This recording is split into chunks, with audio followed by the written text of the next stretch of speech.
Hello বন্ধুরা, good morning. কেমন আছো তোমরা সবাই? আশা করি ভালো আছো। পায়েল লাইফস্টাইলের নতুন একটা ব্লগে তোমাদের সকলকে অনেক অনেক ওয়েলকাম জানিয়ে আজকের ব্লগটা এখন থেকে স্টার্ট করলাম। আর চলো বন্ধুরা, তোমরা পুরো ভিডিওটি কন্টিনিউ করো, আশা করি কিছু হলেও ভালো লাগবে। তো বন্ধুরা, আজকে হচ্ছে মঙ্গলবার। লাস্ট আমি ব্লগ দিয়েছিলাম রবিবারে। তো রবিবারের দিন আমার মা কিন্তু তারকেশ্বরে পুজো দিতে গেছিলো। তো আজকে মা বাড়ি ফিরছে। মাঝে সোমবারের দিনের মানে ব্লগ আমি দিইনি আর কি, মানে করে রাখিনি। তো যাই হোক, আজকেই দিচ্ছি মঙ্গলবারের ব্লগ। তো মা আজকে বাড়ি ফিরছে আর এখন কিন্তু ঘড়িতে 7:30 বাজে। তো দেখে মনে হচ্ছে দেখো কতটা বেলা হয়ে গেছে, মানে এত পরিমাণে রৌদ্র আর গরম দিচ্ছে। আর সকালে সমস্ত কাজ কিন্তু হয়ে গেছে, বোন করে নিয়েছে। তো আমি কিন্তু সবেমাত্র ঘুম থেকে উঠছি এখন। তো আমি উঠে এখন শুধু সোনাদের জামা কাপড়গুলো ধুয়ে নেব আর রান্নাটাও করে নেব। আর আজকে কিন্তু রান্নার একটু তাড়া আছে, কেননা মা ধরো পুজো দিয়ে আসছে। আর তাছাড়া মারা কিন্তু পায়ে হেঁটে গেছিলো, তো মার পায়ে একটু ব্যথা হয়েছে। আর তাছাড়া জার্নি করে আসার পরে বুঝতে পারছো শরীরটা একটু ক্লান্ত থাকে। তো মা স্নান করে খেয়ে একটু রেস্ট করতে পারবে। তো সেই জন্য ভাবছি রান্নাটা তাড়াতাড়ি করে নেব। আর বন্ধুরা জানো তো, আজকে কিন্তু সকাল সকাল আমার সোনা ঘুম থেকে উঠে গেছে। তো ও কিন্তু অনেকটা আগেই উঠেছে, আমার ওঠার আধ ঘন্টা আগে। তো ওর মনির সাথে দুধ আনতে গেছে। তো আমার বড় জ্যাঠা আছে, ওদের বাড়িতে গরু আছে, তো দুধ পাওয়া যায়, সেখানে দুধ আনতে গেছে। আর মাম্মা কিন্তু এখনও ঘুমোচ্ছে। আর এদিকে আমার জামা কাপড়গুলোও মেলা হয়ে গেছে। আর এই যে এনাদের তিনজনকে দেখো কতটা আরামে ঘুমোচ্ছে। তো এখানে কিন্তু ঠান্ডা আছে, মানে ছায়া। আর এই দুজনা দেখো অনেকটা আরামে ঘুমাচ্ছে। আর ওই যে শুয়ে আছে টমি, মানে ডগিটার নাম হচ্ছে টমি। আমাদের বাড়িতে 4 বছর ধরে আছে। আর ও কিন্তু খুব ভালো, জানো তো, আমাদের বাড়িতে অচেনা লোককে আসতে দেয় না। আর বাবার সাথে জমিতে গেলে আমাদের জমিতেও অচেনা মানুষকে আসতে দেয় না। তো ও থাকলে অনেকটাই সাহস হয়। তো চলো বন্ধুরা, চলে যাই একটু রাস্তাতে ঘুরে আসি।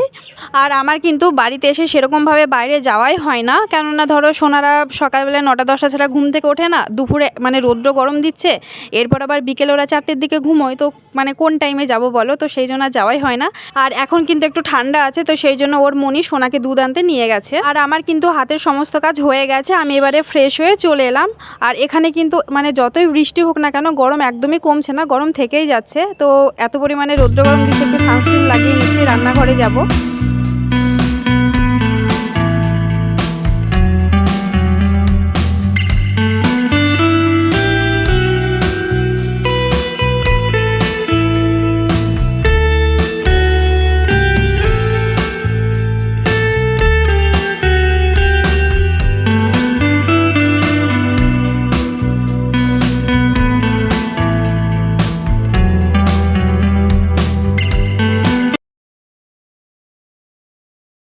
তো বন্ধুরা, রেডি হয়ে গেছি, এবারে যাব রান্নাঘরে। তো চলো কী কী রান্না করি তোমাদের সাথে শেয়ার করি। রান্নাঘরে এসে কিন্তু দুধটা গরম করতে বসিয়ে দিয়েছি। আর এই যে আজকে পনির রান্না হবে। আর আজকে কিন্তু মঙ্গলবার, তোমরা জানোই আমি নিরামিষ খাই।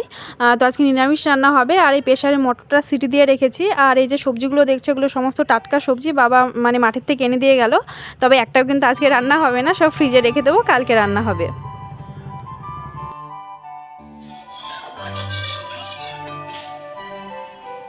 আর এই যে বন্ধুরা, পনিরটা দেখছো ঠিক মতো কাটা হয়নি, কেননা পনিরটা ডিপ ফ্রিজে রাখা ছিল, তো একটু বরফ জমে ছিল। আর হাতে টাইম নেই যে জলে দিয়ে রেখে দেবো। তো সেই জন্য বোন অমনভাবেই কেটে দিয়েছে। মারাও কিন্তু কাছাকাছি চলে এসেছে। আর এই যে কুমড়োটা দেখলে, আজ কিন্তু এই কুমড়োটাও রান্না করব। আর বোন ওদিকে মশলাটা পেস্ট করে দিচ্ছে। আবার ও কিন্তু হচ্ছে মটরের আলুগুলোও ভেজে দিয়েছে, মানে দুই বোনে মিলে আজকে রান্নাটা করছি। আর এদিকে দেখো সোনু এসে আমার কোলে উঠে গেছে। ও কিন্তু কোলের থেকে নামতেই যাচ্ছে না, মানে অনেকটা সকালে ঘুম থেকে উঠেছে, মানে ওর ঘুমটা পুরো হয়নি, সেই জন্য মানে অমনটা করছিল। আর মাম্মাও দেখো উঠে গেছে। তো ওদের দুজনকে কিন্তু আমি খাইয়ে দিয়েছি। তো সেটা কিন্তু তোমাদের সাথে শেয়ার করতে পারিনি, কেন সব কিছু না তাড়াহুড়ো করে করছি, তো সেই জন্য আর শেয়ার করা হয়নি। আর এই যে দেখো আমার মামা কিন্তু রান্নাবাটি খেলছে, তো রান্না করছে। আর এই যে ছাঁকনি টেনেছে, ছাঁকনির ওই জালিটা না মাম্মা দেখো খুলে দিয়েছে, মানে খারাপ করে ফেলেছে। আর আমার সোনু কিন্তু এইটা নিয়ে মারপিট করছিল একটু আগে দুজনে, মানে কে নেবে এটাই নিয়ে। তো এর মধ্যে দেখো সোনু রাগ হয়ে গেছে, আর ওই যে দেখো সব ছুঁড়ে ফেলে দিল। তো দেখতে পাচ্ছ রাগটা, মানে সোনু এমনই করে, মানে রেগে গেলে জিনিস ছুঁড়ে ফেলে দেবে, কথা বলবে না, চুপ করে শুয়ে থাকবে। কিন্তু আমার মাম্মা এমনটা করে না, মাম্মা কিন্তু রেগে গেলে বা কান্নাকাটি করলে অল্পতেই ভুলে যায়। আর এই যে দেখো বন্ধুরা, পনির তরকারিটা কিন্তু আমার এর মধ্যে হয়েও গেছে। তবে পনিরগুলো না যখন ফ্রাই করছিলাম, তো একটু তাড়াহুড়ো করছিলাম, তো সেই কারণে না পনিরের এক পিঠ পুড়ে লেগে গেছিলো। আর একটা জিনিস লক্ষ্য করবে, মানে যে কোনো কাজ তাড়াহুড়ো করতে গেলে না দেরিই হয়, আর কোনো একটা কিছু খারাপ হয়, মানে ভালো হয় না। আর এদিকে দেখো বন্ধুরা, এর মধ্যে মা কিন্তু চলে এসেছে। আর মাকে দেখে বুঝতেই পারছো মা শরীরটা একটু খারাপ, মানে অনেকটা রাস্তা হেঁটে গেছে, তো সেই কারণেই। তো মা দেখো অনেক কিছুই এনেছে, তবে সব কিন্তু বার করছে না, কেননা সোনারা আছে, মানে দেখলে নিয়ে কান্নাকাটি করবে। তবে ওদের জন্য যেগুলো এনেছে সেগুলোই আর কি বার করে দিচ্ছে। আর প্রসাদ মিষ্টি সেগুলো তো আছেই। আর এই যে মানে এই কোটোগুলো দেখো খুব সুন্দর লাগছে, সেই জন্য তোমাদেরকে দেখিয়েছি, মানে ছোট্ট ছোট্ট। আর এরকম ছোট্ট ছোট্ট জিনিস কিন্তু আমার খুবই ভালো লাগে। আর এই কোটোগুলোতে করেই কিন্তু মা গঙ্গায় থেকে বাবা ভোলানাথের জন্য জল নিয়ে গেছিলো। আর আমার সোনাদেরকে দেখো কতটা খুশি, মানে কোনটা ছেড়ে কোনটা নেবে ওরা সেটা ঠিক পাচ্ছে না। আর এদিকে দেখো আমার মা হচ্ছে সোনাদের জন্য দুটো বাইক এনেছে, মানে মোটর বাইক, ওরা খেলবে। আর এই যে দুটো ব্রেসলেট দেখো পরিয়ে দিচ্ছে। তো আমাদের জন্য এনেছে ঠাকুরের পিকচার, অনেক কিছুই আছে, তো সেগুলো না এখন বার করা যাচ্ছে না, মানে ওই যে সোনারা আছে ওরা দেখলেই না মানে নেওয়ার জন্য কান্নাকাটি করবে।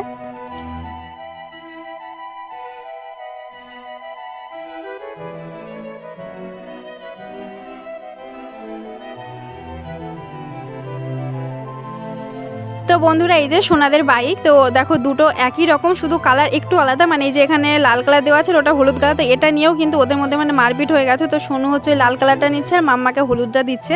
তো দেখা যাক এই খেলনাগুলো এখন কতক্ষণ বেঁচে থাকে।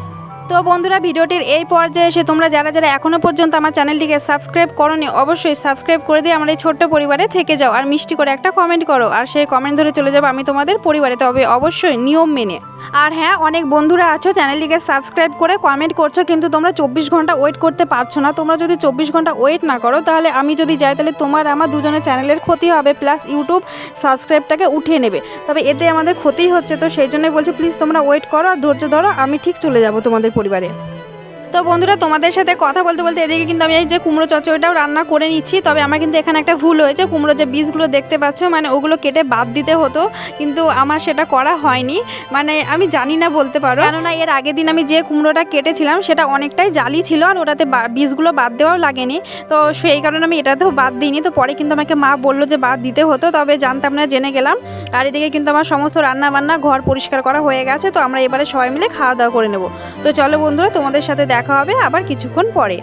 বন্ধুরা এরপর চলে এলাম একদম সন্ধ্যাবেলায়, দুপুরের পর থেকে ভিডিওটা কন্টিনিউ করা হয়নি, মানে খাওয়া দাওয়া করে সবাই একটু ঘুমিয়েছিলাম, তারপরে একটু মানে সময় কাটাচ্ছিলাম সবাই মিলে। যাই হোক, তো এখানে দেখো সন্ধ্যাবেলায় মাম্মা কিন্তু শাড়ি পরেছে, তো দিদুন পরিয়ে দিয়েছে। আর মাম্মা এখানে দেখো ওর গাড়ি নিয়ে খেলছে, তবে এই গাড়িটা কিন্তু ভাঙাও হয়ে গেছে। আর সোনু আছে ওদিকে দিদুনের কাছে, সোনু দেখো গাড়ি চালাচ্ছে।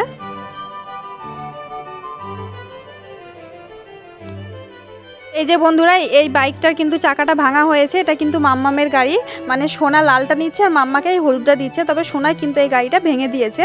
তো বন্ধুরা দেখো এই যে গাড়িটা 24 ঘন্টা কিন্তু পার হতে দিল না, মানে একদিনের মধ্যেই ভাঙা হয়ে গেছে। তবে আরেকটাও আছে, ওটা মনে হয় কালকের মধ্যে ভেঙে ফেলবে। তো যাই হোক কী আর করবো বলো, বাচ্চা মানুষ তাই ভাঙছে এখন, বুদ্ধি হলে হয়তো ভাঙতো না। তো যাই হোক বন্ধুরা আজকের ব্লগটা এখানে এন্ড করছি, কেমন লাগলো জানিও, আর ভালো লাগলে লাইক কমেন্ট শেয়ার করে আমার পাশে থেকে যেও। তো চলো বন্ধুরা, টাটা।